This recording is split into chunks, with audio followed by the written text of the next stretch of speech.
school last year. Rwanda just came out of almost genocide in 1994. 24 years later, almost every child of primary school age in Rwanda goes to school for free. You can register a business in Rwanda within 6 hours online, and if you show up in the office, you can do it in 2 hours. The only Carnegie Mellon engineering campus in the whole of Africa is in Rwanda. The only campus of the African Institute of Mathematical Sciences in Africa is in Rwanda. Last week, the United Nations declared Kigali, the capital of Rwanda, as the most beautiful city in Africa and the greenest city in Africa. A country that was in genocide in 1994. Claire Akamanzi, who runs the Rwanda Development Board, which is a cabinet position equal to the Ministry of Economy in Nigeria, is a 37-year-old young woman who was my senior, 1 year just ahead of me at the Harvard Kennedy School. Singapore, 5 million people, 142% mobile penetration rate into their country, top 5 least corrupt countries in the world, almost like 5% unemployment rate, 97% literacy rate, a country that Lee Kuan Yew picked up 30-something years ago and wrote his book From Third World to First. A country that people laughed at. When the UAE became a republic, when Nigeria became a republic in 1960, the UAE was still just a group of emirates that were covered by sand and water. Today, last year when the Prime Minister of the UAE sponsored 20 of us Kennedy School students to come to the UAE to understudy their public policy frameworks for 1 week, I had the privilege of engaging the Prime Minister and 4 of the ministers, and they are already planning to export their last barrel of oil. The UAE has the youngest Minister of Youth in the world, Shama Al-Mazrui, 22-year-old Oxford grad. The Bible says that it is vision that will set people free, and the Bible also tells me that it's the youth that have the vision. I'll slow this thought slightly.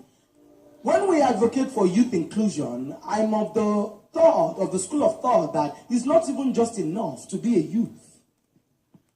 What I want to see is more young people with competent character and capacity in positions of authority, because what we would simply do is to replace irresponsible old people with irresponsible young people. So we're not even wanting just any kind of youth. We want quality young people that have a deep understanding of the issues, that would be able to challenge the status quo. And I will rest my case by returning home to saying that at the end of the day, leadership is at the very core of all that we're going to do. You cannot have a country where the legislature is in bed with the executive, such that there's no checks and balances like I was taught in separations of power in SS2 government. You cannot have a country where the worst people who have set for jobs in every sector and did not find are the ones you recruit as our teachers. You cannot have a country where 70-year-olds are the ones who want to be governors and presidents. Reason being that there's no way they should be deliberating on the future they are not going to be part of. And in closing, I just want to say something that I say again, because all my mentors taught me the importance of repetition. It is that Occupy Nigeria 2012, when the children of the poor in this country rise against the children of the rich, that is the beginning of the revolution.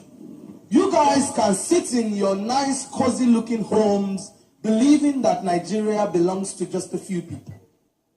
But until your children are not able to come back home on holiday, you will understand the reality of the Nigeria that we are creating, where young people have no jobs. So in 2012, poor young people didn't go to the poor parts of Nigeria.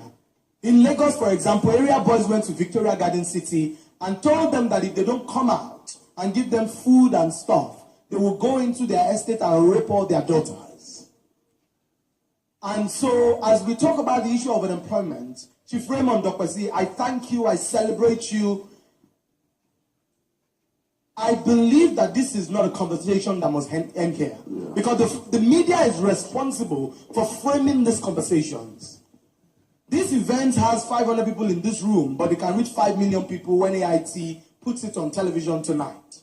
So this conversation needs to continue. Let it be your social responsibility. Because the great men are the ones that think of legacies. They're not the ones that think about their pockets. Because great men think about the next generation. Politicians think about the next election. I thank you. Thank you.